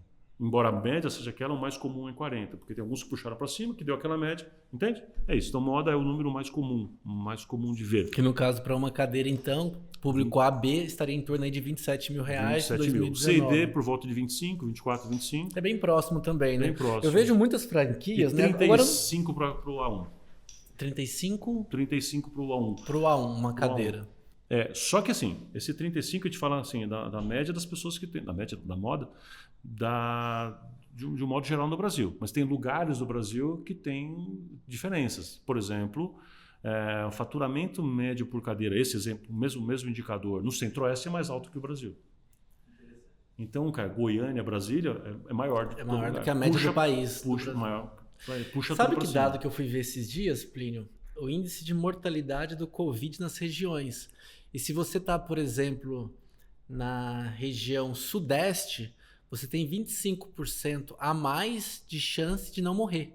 Se você comparar, o sudeste é 25% a mais, dados atualizados hoje, em maio de 2021. Eu achei isso muito interessante, né? Porque às vezes a gente acha o sudeste, os grandes hospitais aqui, que a gente teria uma condição melhor se você pegar o número de diagnósticos, né, confirmados, positivo, e o número de óbitos, a taxa de mortalidade lá por 1.000 habitantes, acho que é 100 mil que eles fazem lá, na verdade. A do Nordeste é 25% menor do que a do Sudeste. E tem outras regiões do país que são maiores também.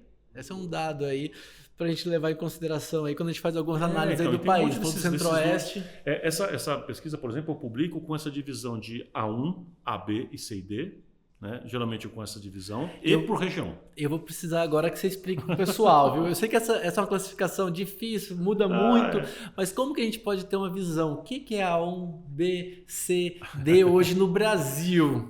Então, toda vez que eu falo isso, alguém quer ir pegar um site, olhar e pesquisar, cara, ignora isso, porque isso é besteira. Pensa assim, em todo lugar, na sua cidade, não importa qual seja a cidade, você consegue imaginar uma linha média, fala assim, daqui para cima é o AB e daqui para baixo é o C e D. Ponto, está resolvido. É isso. Todo mundo consegue imaginar mais ou menos, esse aqui é o AB, daqui para cima e o para baixo é C e D. É isso que interessa. O detalhezinho, porque no Brasil é A1, A2, B1, B2, é inútil. Inútil foi a menor diferença. Eu estudo isso aqui, então assim, não faz a menor diferença. Interessa assim, o grupo AB é diferente do C e D. O que não é bom de estratégia? Ficar no meio do caminho. O BC, cara, sai dessa, resolve o que você é. Ou você é aquilo ou você é isso. Mas não fica no meio do caminho. Então, o AB... Bem simples esse pensamento, né? Para resolver de uma vez por todas. O AB eu consigo enxergar, o CD eu consigo enxergar. E o E? Não tem a classe E aqui embaixo, aquela mais pobre? Essa, em geral, não compra serviço particular, então a gente ignora para este efeito. Ele vai para o serviço público normalmente, né? Classe E. Mas eu conheço alguém, cara. A gente não está discutindo exceção, a gente está falando de estatística. Então, a B é um grupo, tem uma cabeça, um jeito. O CD tem um outro estilo. E o A1? O A1 é o luxo. É o super luxo. Que às vezes algumas cidades nem tem o A1. Ou tem só o seu Romeu, que é um milionário fazendeiro. Tá? Então, não interessa. Então, o A1 é o grupo milionário. Então, aquele grupo que realmente é o super luxo. Mercado de luxo é um outro tipo de mercado, né? Então, mercado super luxo, o AB e o C e D. É isso que interessa pra gente, em termos práticos, pragmáticos. O restante, cara, é muito mais comportamento do que... né? Que tem isso também, né? A gente estudou aí comportamento do consumidor. Às vezes a pessoa é classe C, mas tem um comportamento de B, né? Por isso que é tão importante se posicionar bem aí. Então, e se eu estou posicionado no AB, aí vem uma pessoa classe C, ela não pode? Claro que pode, porque é o comportamento que me interessa. Mas eu me defino para um grupo comportamental e os outros puxam. E tudo bem. Não tem que ficar preocupado com qual é a divisão de salário. E mesmo porque é sociocultural. É cultural também, ou seja, não é só a grana. Né? Essa classificação... Não é só renda mesmo. Não é só renda.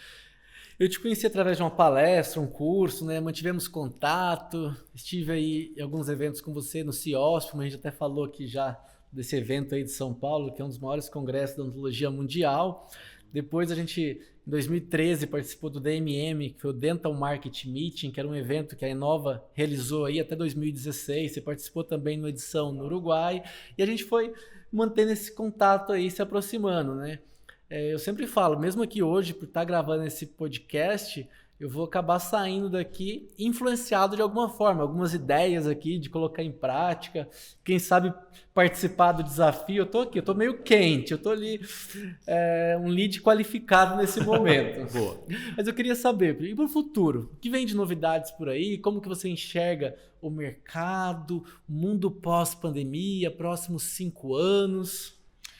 A primeira grande discussão que a gente tem é até onde vai essas ondas, né? Você tem segunda onda, a segunda onda a gente já está. Se vai ter terceira onda, quarta onda, o que vai ter? Eu acompanho algumas revistas internacionais de economia, revistas sérias, não só de economia, mas algumas de infectologia, inclusive. E elas apostam em 4, 5 ondas, né? quando começa a melhorar alguma coisa, surge uma cepa nova, uma variante nova e que pode não tá com cobertura. E que isso tem a ver com o ritmo de vacinação. Como nós somos meio lerdos em vacinação, a chance da gente ter uma terceira onda é grande. Né? É isso que a gente diz. Então, a primeira coisa para a gente pensar com relação a isso é: teremos a terceira onda ou não? Se tivermos, essa terceira onda ela pode ser melhor ou pior do que a anterior. A gente não tem como saber. Não tem como saber. Então, assim, a gente está vivendo um mundo de chute, bola de cristal, de chute mesmo, né, cara? Repara. E como que é trabalhar com gestão, com marketing num período tanto de incertezas, né? Se para você, que é da área, imagina para o colega que está lá no consultório dele, no interior do Ceará, por exemplo, aí. Como é que ele vê esse cenário? Eu acho que melhor que a gente, você quer saber. Você quer saber? Eu tenho cliente do interior de Roraima, por exemplo, que está de boa, aqui nem chegou esse negócio, né? Enfim, menos mal, eu diria, né? Mas eu acho assim, a gente tem um problema que é político, um problema que é econômico e um problema que é de saúde, sanitário. E esses três problemas, eles estão se conflitando, qual a melhor palavra aqui? Conflitando, né? Estão batendo um com o outro. Tem gente sem dinheiro e tem gente com medo.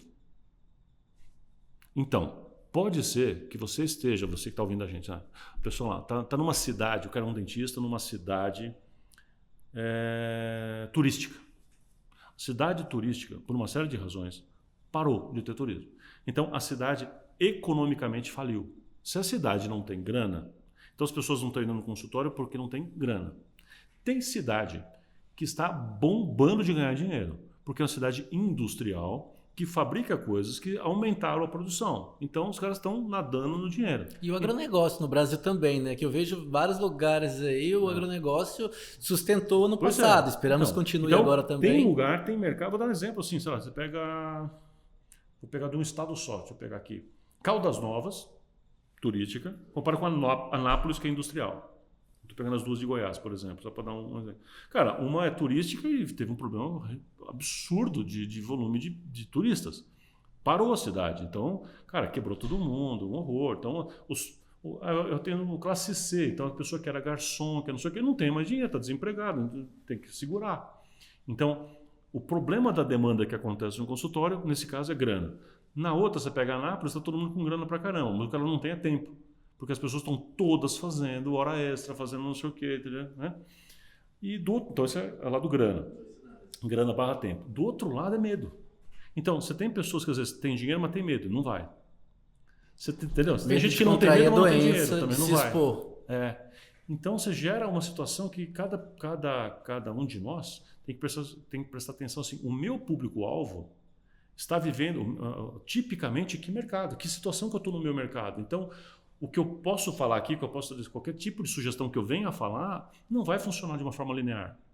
Porque tem mercado que isso não vai fazer o menor sentido se eu der uma sugestão de que faz isso, que a pessoa não vem, porque lá o problema...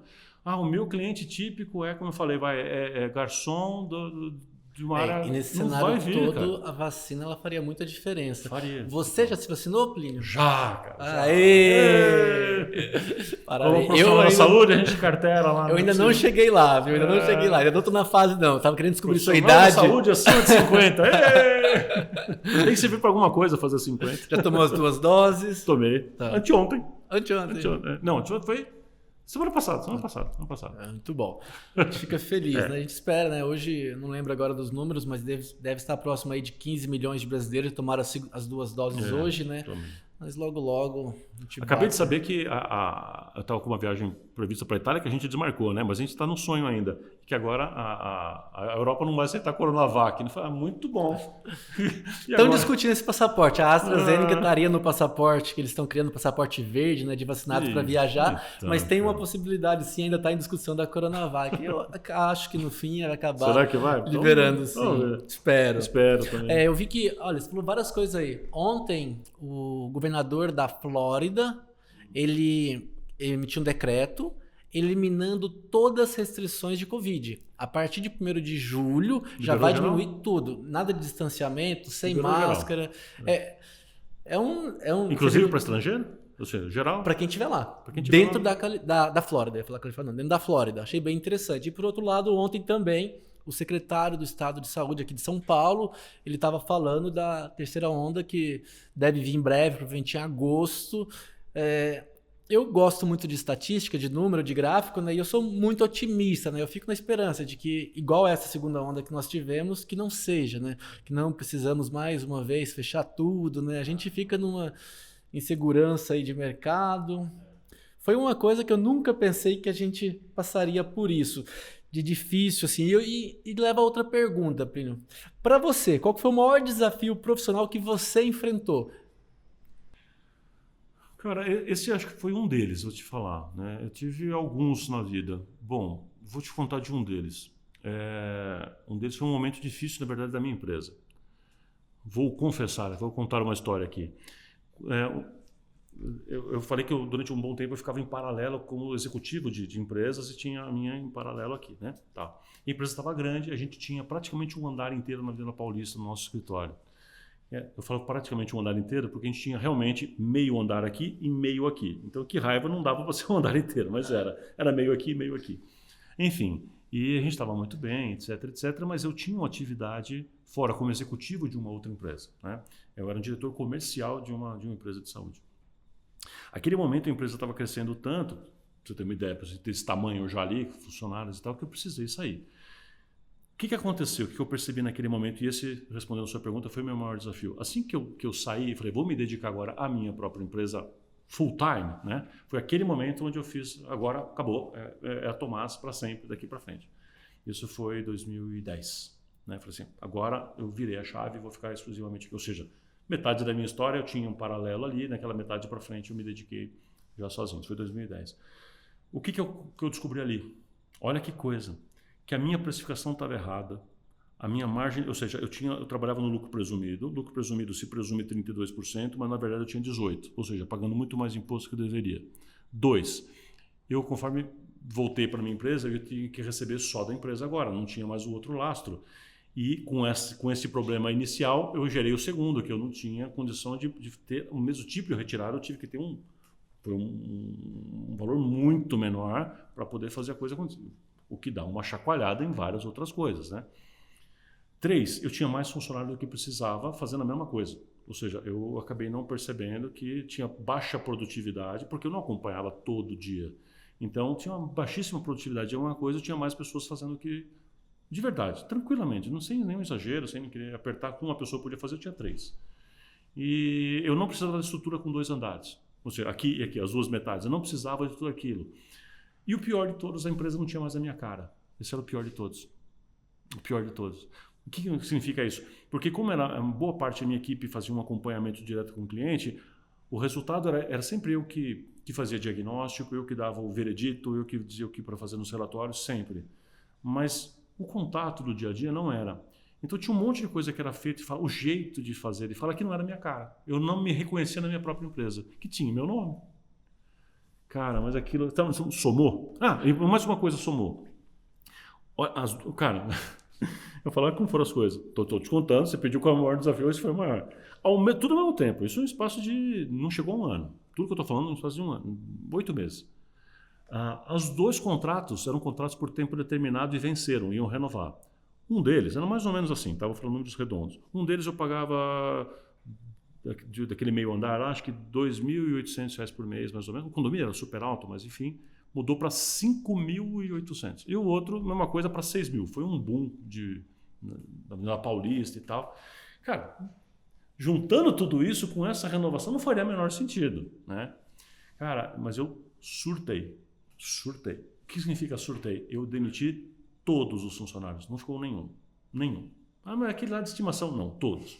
Eu demiti todo mundo, entreguei os 2 lugares, peguei os meus móveis que tinha, deixei na garagem da minha mãe, coitado, meus pais ficaram lá com os móveis há um tempo lá, botei tudo lá, cara, surtei, eu comecei a empresa de novo, mandei todo mundo embora, falei, eu começo do zero. Colocar a casa em ordem mesmo. Do zero. E aí eu comecei de novo com um estagiário, num lugar desse tamanho, num coworking, num lugar desse tamanho, com um estagiário, comecei tudo de novo. Então assim, eu apertei um reboot, e comecei a impressionar. Cara, foi terrível. Foi um grande desafio, porque assim... Não, a carga emocional absurda, eu imagino. Mas eu, cara, assim, eu precisava fazer aquilo. Então, assim, eu fui, de certa forma, em parte foi decisão e em parte eu fui obrigado. Entendeu? Eu tinha que fazer alguma coisa. Eu vou quebrar se eu não fizer isso. Então, assim, eu tinha que fazer alguma coisa. Porque o buraco era iminente. Eu via ali, ó, eu vou quebrar se eu não fizer nada. Então, eu tinha que fazer alguma coisa. E, às vezes, fazer na carne é duro, né, cara? Então, aquilo foi difícil. E eu passei... Olha, isso foi 2010 para 2011. 2011 foi um ano, então, terrível, porque eu estava consertando coisas. 2012 eu comecei a crescer e voltei. Aí, em 2014, já tinha batido o recorde de faturamento de novo. 2014 bati o recorde de faturamento, enfim, aí foi. Ou seja, a partir dali, crescer foi para cima, mas 11, 12, 13, subindo e foi, beleza. Mas ótimo. Foi Muito obrigado por compartilhar. É o que você falou, né? Quando a gente vive isso, né? Tipo de experiência, quando você olha para trás, você não quer passar de novo, né? Isso também te ajuda a tomar decisões, te direcionar. Eu já tive alguns casos parecidos. Eu lembro, você conheceu o espaço que a gente tinha ali na Vila Mariana, que a gente fazia lá os meetups, reunia um grupo antigo. Legal. Eu lembro eu fiquei lá alugado, foi um ano e pouco.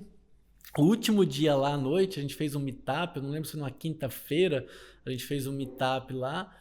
E depois do meetup que acabou, eu carreguei todas as cadeiras, as mesas, tudo para casa no carro, realmente, porque aquele aluguel não se pagava, as coisas não estavam fechando a conta. E eu, naquele momento também, eu levei a Enova para dentro do meu apartamento ali na Vila Mariana, reduzi mesmo assim, muito próximo de zero o custo de manter a empresa mesmo para conseguir de novo. Foi um período que lá eu tinha um espaço de sala de aula na Vila Mariana, né? E aí eu comecei a alugar espaço, reduzir o custo. Bem aquele espaço ali, era legal, cara. Era muito gostoso, era bem aconchegante. Era bacana mesmo. Foram uns eventos ali bem... Os meetups eram muito bons, cara. Volta com eles, cara. Tenho vontade, viu? Meetup era a gente legal. se reuniu lá, reuniu muita gente bacana. Eu conheci muita gente, fiz muito networking lá, viu, cara? O meetup, aliás, o objetivo é esse. Conta um pouquinho do que era o meetup, então. Nem ia falar sobre ele hoje, mas já que a gente citou nele antes de terminar. Cara, o meetup era uma reunião de pessoas que tinham uma visão empresarial ou pretendiam ter.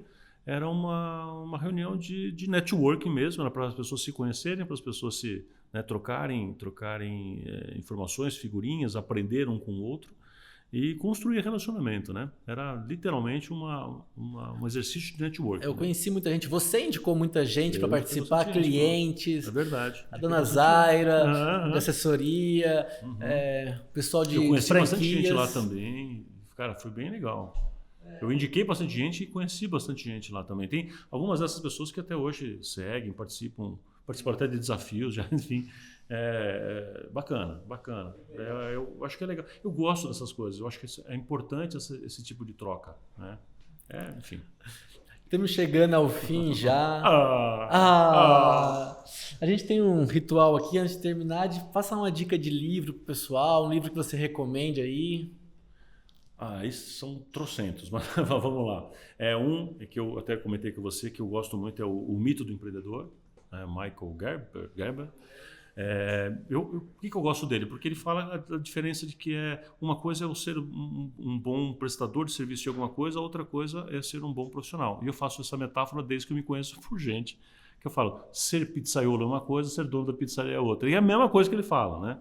Ou seja, eu ser bom cozinheiro não me torna um bom dono de restaurante. Eu ser um bom dentista não me torna um bom dono de consultório, um bom empresário. Esse livro mudou completamente a minha visão sobre ter um consultório, viu? Ele realmente me chacoalhou quando eu li ele ali. Esse livro provoca. Tem um outro livro, se eu poderia citar diversos. Vou contar um que mudou a minha vida. Nem eu que tinha te falado até antes, a gente estava batendo um papo sobre livros, né? A gente estava conversando sobre livros aqui. Chama Posicionamento, a batalha pela sua mente. Posicionamento, a batalha pela sua mente.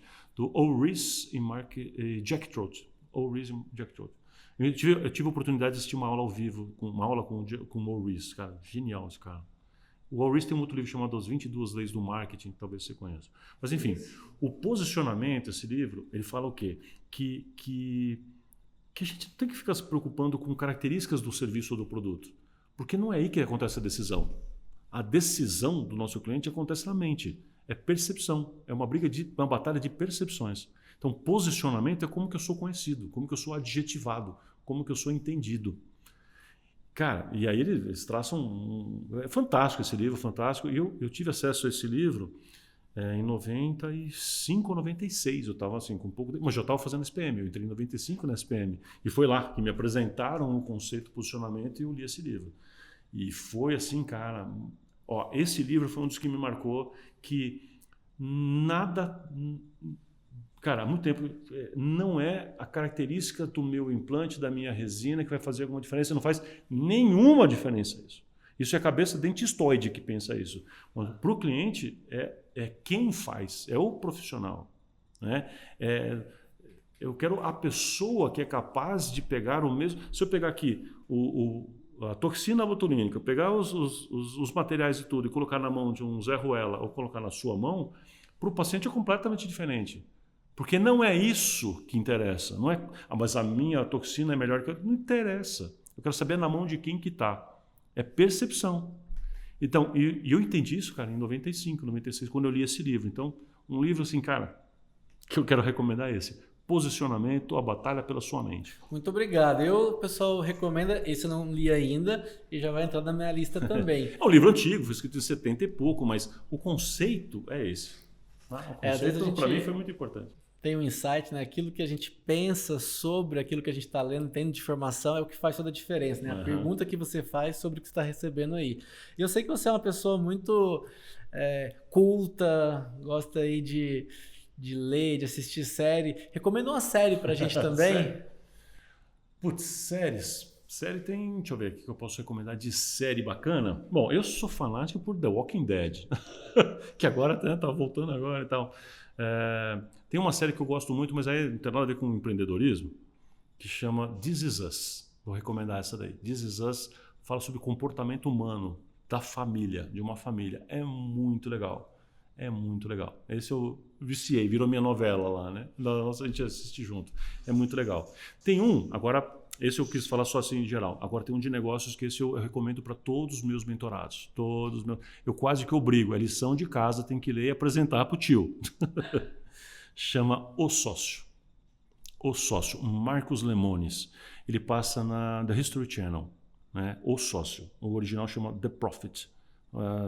Tem alguns capítulos que você encontra até Aliás, um dos dias do desafio, eu passo um link de um dos episódios e faço comentários de um dos episódios. Esse cara, Marcos Lemonis, ele é um consultor de empresas. Só que ele faz uma coisa diferente. Ele investe o dinheiro do bolso. Então, ele recebe o pedido, então, sei lá, tem uma lanchonete lá, sei lá, fábrica de vela. Chamou ele e falou assim, cara, eu estou desesperado. Ele vai lá, então mostra com a equipe toda. Então ele fica perguntando as coisas, pergunta para os funcionários, pergunta para os donos, conversa, enfim, vê a opinião diferente dos sócios, tudo isso ele vai conversando. E aí no final, se ele acha que é interessante, ele fala, então tá bom, eu te dou aqui $300 mil para pagar a dívida, vamos supor que a dívida é 200 mil. Eu pago a dívida de $200 mil, acrescento mais 1.000 de investimento aqui, mas eu quero 80% da empresa. E durante 2 semanas você não dá palpite, eu tenho 100% de voz. Eu mando em tudo, o que eu quiser. Aí é aquele momento de tensão do episódio, né? E aí vai aceitar, não vai aceitar, eventualmente negocia alguma coisinha e fala, ok. Aí, cara, aí começa a transformar a empresa. E aí que é legal. Então é um baita aprendizado de você ver o diagnóstico que ele faz e ele fica ensinando. Enquanto ele está fazendo, ele fica parando e falando para a câmera, né? Olha, eu estou fazendo isso por causa disso. Então eles não têm processos, gestão de pessoas está errado, a parte financeira deles vai levar ele a quebrar. Aí eles fazem um gráfico para te explicar, se você que está assistindo, o porquê. É uma aula, é sensacional. Muito bom, Plínio. Muito obrigado pela participação aqui no NovaCast. Esse foi o Plínio Tomás. E eu quero que você tenha uma mensagem aí, no fim, para o colega, para o dentista, para o médico, para quem nos está ouvindo aí, acompanhando, a sua mensagem final, mas também um pouco de reflexão sobre o que o colega pode fazer agora, nesse momento. A gente falou um pouco já do cenário, né, pré-pandemia, como que ele pode se preparar mais para esse futuro? Show de bola. Bom, primeiro foi um prazer a gente estar aqui. Sempre que a gente bate um papo é sempre muito bom, né, Thales? Então, legal. Agora a gente está sendo gravado e filmado, mas a gente bate papo é sempre muito bom. Eu quero dizer algumas coisas assim. Eu vejo que esse momento de pandemia, ele pode ser bom. Em que sentido? Quero falar isso com todo respeito, mas ele pode ser bom porque ele faz com que a gente para rever coisas. A pandemia está acelerando decisões. né? Para quem não tinha ido para o mundo online, foi. Ele acelerou coisas. Então, se a gente interpretar desse jeito, o quanto ele tem acelerado, eu contei aqui o exemplo da minha mentoria, que não funcionava e por causa da pandemia funcionou, ou seja, acelerou a ida das pessoas para o mundo online. As minhas consultorias que eu fazia, que tinha que presencial, eu parei de viajar, graças a Deus, que eu achei ótimo.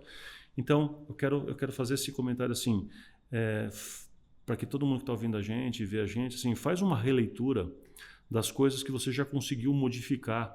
E se não conseguiu, o que você pode fazer? Porque tem coisa que você pode fazer para aproveitar uma oportunidade de parada geral. É como se fosse isso, uma parada geral, né? É como se tu tivesse uma corrida de Fórmula 1, aí teve um acidente, entrou o safety car na frente, ele nivela todo mundo, ninguém mais pode ultrapassar ninguém, fica todo mundo ali eu tenho que decidir, eu vou para o box, troco o pneu do lado direito, o que eu faço? Então, agora é hora de decisão. E se eu decidir bem feito, quando sair o safety car, eu saio na frente, eu disparo na frente. Então, é uma hora de decisão, a gente tem que parar e pensar assim, o que eu fiz até aqui foi bom e me trouxe até aqui. Eu tenho que respeitar, eu gosto de dizer que eu tenho que respeitar e honrar as decisões anteriores que eu fiz, mesmo as erradas, que me trouxeram até aqui, me trouxeram um aprendizado. Mas não são essas decisões, não são essas ações que vão me levar para o próximo nível, não que vão me levar para um próximo patamar. Então, quais são essas coisas que eu preciso fazer para frente? E não adianta falar assim, mas o mundo vai mudar. Não, cara, é para frente, é para frente. É nesse novo cenário, o que eu faço para frente? Então, se é para deixar alguma mensagem final, recado, eu acho o seguinte, que todo mundo pensasse assim, ok, neste novo cenário, o que eu preciso fazer agora para fazer alguma coisa para frente? Então, eu tenho que ter presença digital? Então vamos ter. Eu tenho que mudar a minha forma de falar? Então vamos ter. Né? Então, dentro do que for correto, do que for ético, do que for possível, nós vamos chegar para frente, enfim, sem saudosismo, e bola para frente, vamos embora. E dá para fazer muita coisa e vale a pena ser feito. Muito obrigado, Plínio. Adorei o insight. O safety car aí para mim faz muito sentido. Eu tomei algumas decisões aí durante a quarentena, durante a pandemia. Não sei dizer se foram as melhores decisões, mas todas elas me trouxeram resultados muito positivos. Eu espero que quem está nos ouvindo aí que possa se inspirar a tomar decisões e realmente poder desenvolver ainda mais nesse ambiente. Eu acredito sim que estamos ainda num cenário de safety car e dá tempo. Às vezes a gente fica com medo, será que já passou a hora, já passou a oportunidade? Mas não, ainda dá muito tempo de você corrigir a rota aí. A gente brinca, né? Às vezes corrigir um grau que seja do seu foco, 2 graus, 3, 10 graus, mudar a direção, isso pode fazer muita diferença aí nos próximos anos. Esse foi o Plínio Tomás e nos vemos em mais um EnovaCast. Tchau!